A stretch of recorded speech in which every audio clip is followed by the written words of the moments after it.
On an autumn night in 1974, a quiet campus church locked its doors at midnight. By morning, Stanford University would wake to a tragedy that would haunt it for decades. I'm talking about the murder of Arliss Perry, a 19-year-old newlywed who'd moved to California just weeks before.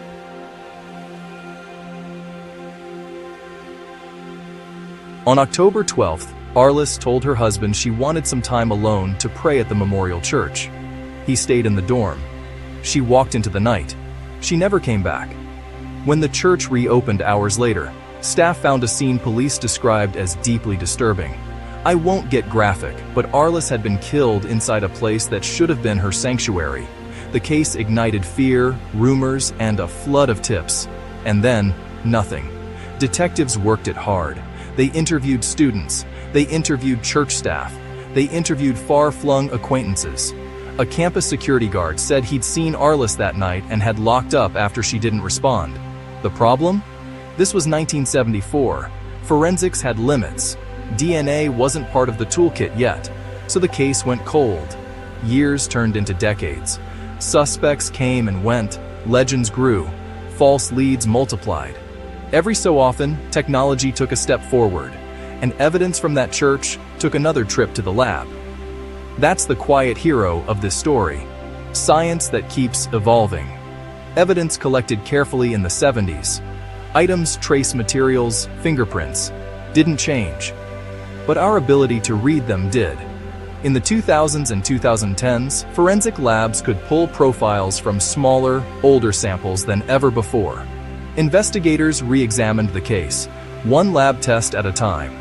They looked at touch DNA, the kind you can't even see.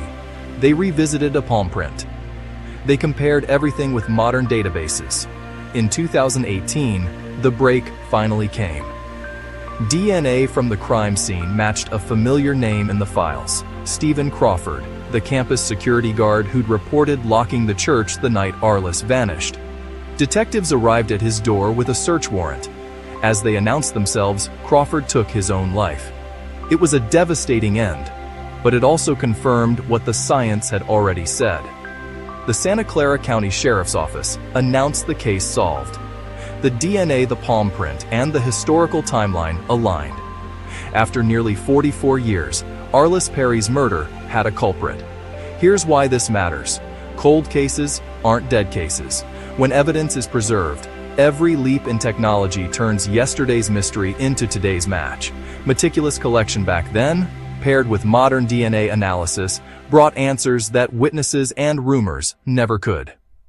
I think about Arliss's family a lot when I read this file. Waiting decades for the truth is its own kind of heartbreak. But science gave them a final, definitive word. If you take anything from this story, let it be this: patience, persistence, and progress can outlast even the darkest secrets. And every carefully stored sample might be a voice waiting for the right moment to be heard. Thanks for sticking with me. If you're into cases where cold facts meet warm science, I've got more.